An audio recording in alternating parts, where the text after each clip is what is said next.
करती है, मस्करी करती है। और इन चोरा नाल खुशहाल ये नकली संत पंथों के साथ कहते हैं, बड़े खुश होकर नो श्रद्धालु बने बैठे, कोई ऑब्जेक्शन नहीं। और जब ये बताया जा रहा है कि ये मार्ग गलत है, तुम्हारी साधना गलत, तुम्हारा ज्ञान गलत है, रुक के मार रहा दास की इतने दिन आवाज लगा रहा, 15 साल हो गए, और फिर भी जू ना रेंगती, उन झूठा के ऊपर विश्वास करें बैठे। दास का क्या उद्देश्य है? और नहीं तो ये संत जवाब दें। अगर रामपाल झूठ बोल रहा है, एक शब्द तक है कि दिखा दो और प्रमाण दे दो मैं झूठ बोल रहा हूं। घेरे बैठी थी, जनता को बर्बाद कर दिया।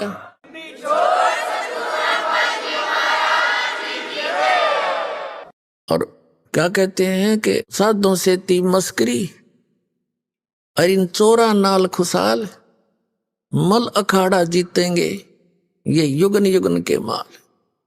आप कोई आज के नहीं लग रहे, असंख्य युगों से आप भक्ति की प्रेरणा में कहीं ना कहीं भटक रहे हो। परमात्मा आते हैं, चारों युगों में आते हैं। चारों युग में संत पुकारे, कूक कहा हम हेल रे, हीरे माणिक मोती बरसेंगे जग चुगता ढेल रे। परमात्मा कबीर जी बताते हैं कि हम चारों युगों में आए। सतयुग में सत सुकृत कह टेरा, त्रेता नाम मुनिंदर मेरा, द्वापर में करुणा में कहाया, कलयुग नाम कबीर धराया। चारों युग में संत पुकारे, यानी जिन पुण्यात्माओं को परमात्मा कबीर जी परमेश्वर सतपुरुष आकर मिले, उन्होंने फिर उस परमात्मा के ज्ञान का जन जन तक कोशिश की पहुंचा दूं। जैसे आदरणीय नानक साहिब जी को स्वयं परमात्मा सतपुरुष आकर के बेई नदी से लेकर गए सचखंड, 3 दिन तक उनको अदृश्य कर दिया, गुप्त कर दिया उनके शरीर को, और पूरे सचखंड से उप सब लोगों से सब सतिथि से परिचित करा कर वापस छोड़ा। परमात्मा से प्राप्त, परमात्मा आंखों देख कर परमात्मा की महिमा को, ऊपर के नजारे को, और गरीबदास साहिब जी को भी ऐसे लेकर गए थे। तो इन महापुरुषों ने फिर वापस आकर संसार में सब लोक लाज सब मर्यादाएं तोड़ दी, क्योंकि ये दृढ़ भक्त होते हैं। और इनको कंप्लीट कोर्स दिया था इन्होंने। कभी किसी, परमात्मा ने कहा था भी जिक्र नहीं करना, इन्होंने किसी को छींट भी नहीं लगने दी उस माल्य के तीनों मंत्रों की। क्योंकि अगर वो पहले बता जाते थे, बात बिगड़ जाती कि काल के दूत यही नाम देते पाते गुरु ग्रंथ साहिब मत नोट करके हैं। और ये अधिकारी थे नहीं, अधिकारी तो दास भेजा मालिक ने बना के कलयुग में।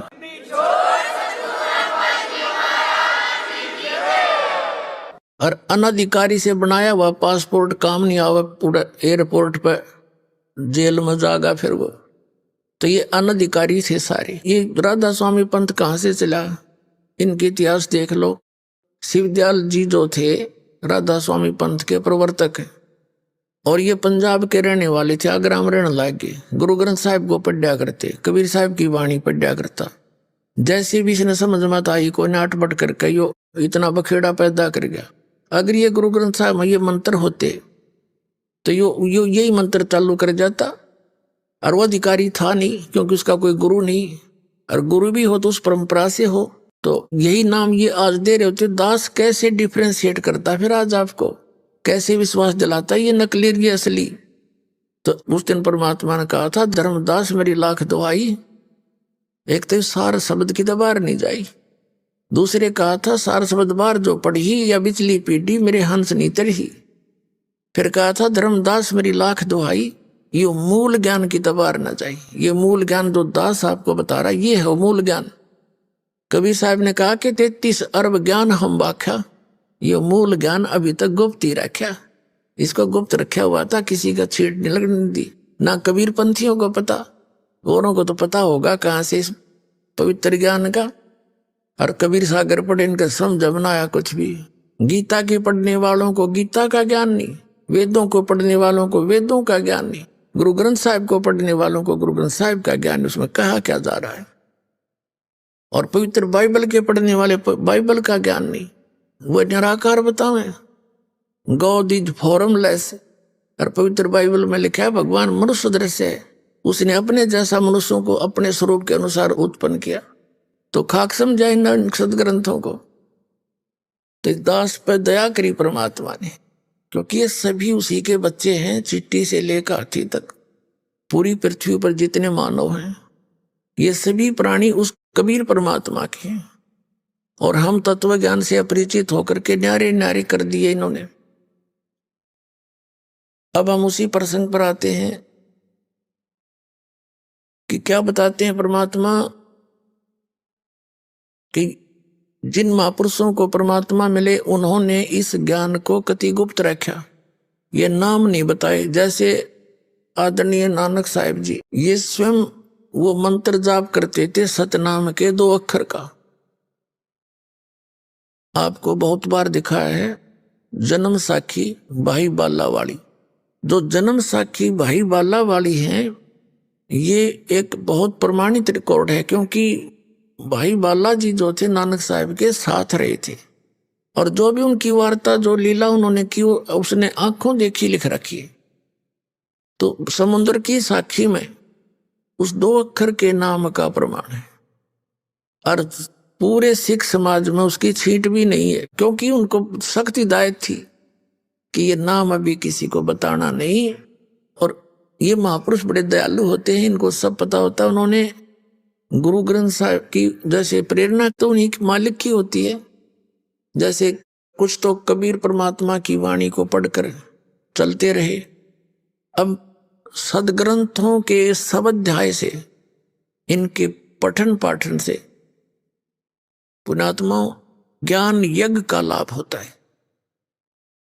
जैसे कबीर पंथी अपनी एक संध्या आरती बना रखी उन्होंने, सुबह शाम को करते हैं। और जैसे गरीबदास जियों के पंथ में भी ये भक्ति बोध आपको दिया जाता है, ये सब बना रखा है सबने, उनमें कुछ वाणी हटकर अलग से है।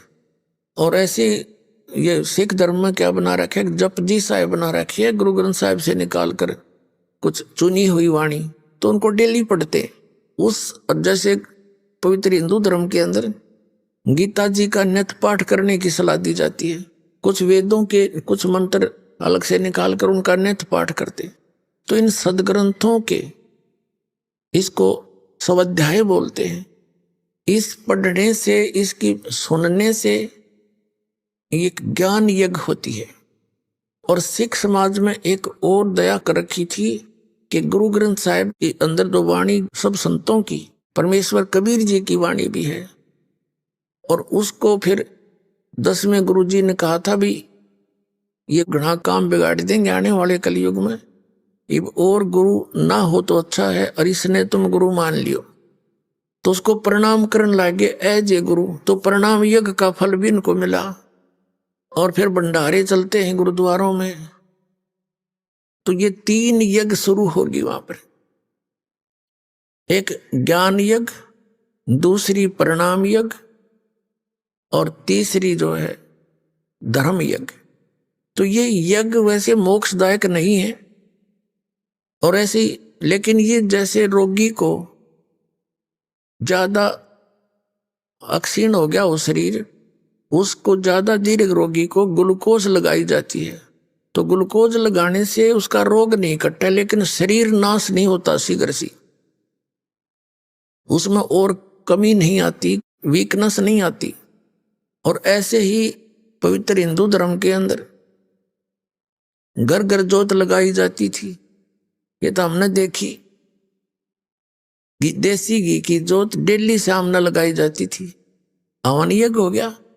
और फिर जैसे गीता जी का पाठ तकरीबन आम आदमी करते थे, या जो भी भक्ति चाहते थे उनके लिए। और फिर कोई कहीं ना कहीं छोटा मोटा दान धर्म भंडारा गांव में इकट्ठे होकर के सामूहिक थोड़ा करा करते, धर्म बोलते थे उसको। तो इस तरह ये थी ज्ञान यज्ञ, ये थी यज्ञ। और इन यज्ञों से क्या हुआ कि यज्ञों से सांसारिक सुख और मनुष्य जीवन पुण्य अधिक बन जाते हैं, से मनुष्य जीवन भी मिल जाते हैं। तो उन महापुरुषों ने ऐसी व्यवस्था बना दी, जैसे कबीर पंथी अपना आरती चौका वगैरह करते हैं, गरीबदासी पाठ पूठ कर लेते हैं, और ये नित्य नेम करते हैं, आरती करते हैं। तो ये ज्ञान यज्ञ, धर्म यज्ञ और परिणाम यज्ञ चलती रही। तो ऐसे तो इन महापुरुषों ने क्या किया कि जब तक ये समय आवे तब तक इनको वो रास्ता बता दिया। अपने आत्माओं, जो भी दो प्रकार से मानव शरीर मिलता है, एक तो 84 लाख योनियों का दंड भोगने के उपरांत एक मानव शरीर मिलता ही मिलता है, ऐसा विधान है परमात्मा।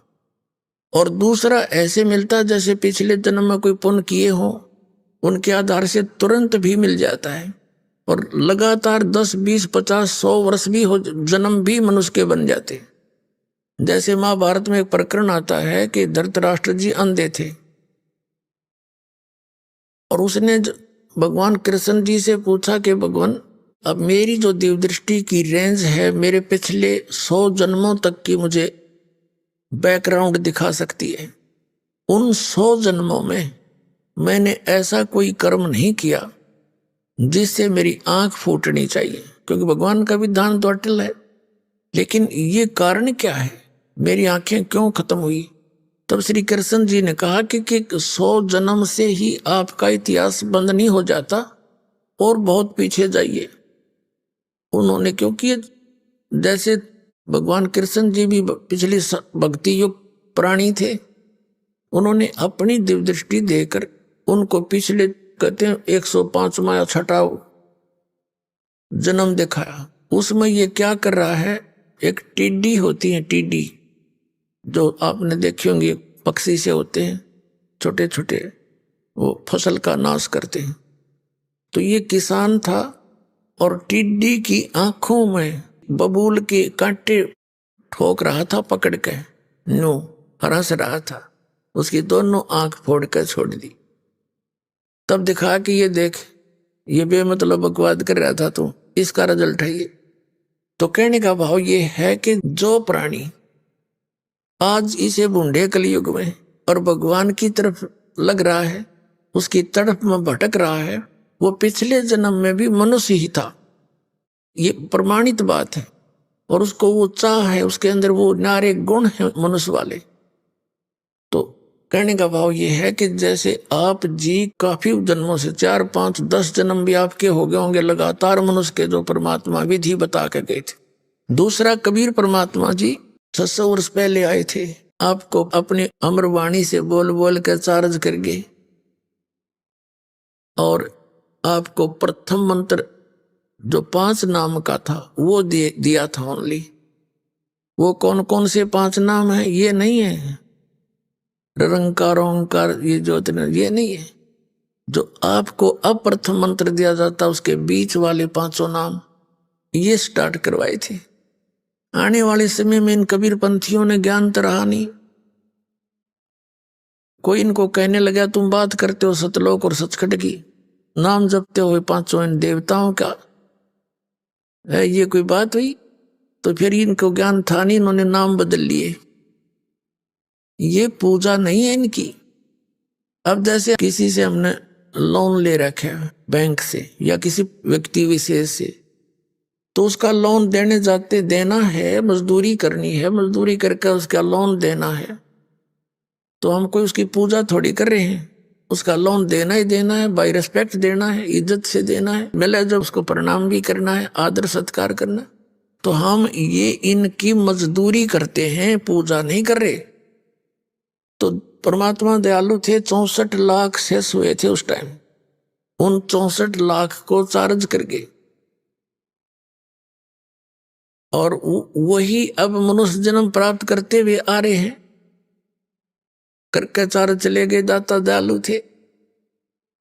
कहते हैं जो जन मेरी शरण है ताका हूं मैं दास, और गेल गेल लग गया फिरूं जब लग धरती आकाश। अब परमात्मा की शरण में आप कभी कौन से युग में आए थे, और लेकिन पार नहीं होते बालक हो, थोड़ा सा सुख, क्योंकि ये भगवान सुख दे ही देगा आपको। ये सुख का सागर है, और उस सुख को पाकर हम फिर भूल जाते हैं भगवान को। यह सबसे बड़ी बीमारी है हमारे। तो कबीर साहब अब ऐसी स्थिति में रखेंगे आपको। कबीर साहब ने अपने ऊपर ही सारी बातें कह करके हमें समझाया है कि हे भगवान, इसे सुख के आग लगो जिससे आपकी भक्ति में भूल पड़े, और ऐसा दुख दिए रखना दाता जिससे आपकी याद बनी रहे। सुख के माथे सिला पड़ो नाम हृदय ते जावे, और बलिहारी व दुख के जो पल पल नाम रटावे। तो पुण्यात्मा, पहले हम ऐसे ही गलती करते रहे, परमात्मा के चरणों में आते ही दुख दूर हो गए। जैसे कलयुग के जब आए थे दाता, आज से 600 वर्ष पहले सबकी ब्रान माटी हो रही थी, और परमात्मा के आशीर्वाद से, नाम से, सत्संग के सुनने से, भंडारे करवाए दाता ने, तो सुख हो गए। और परमात्मा ने एक लीला करी थी, सब दूर हो गए, क्यों सब सुखी थे।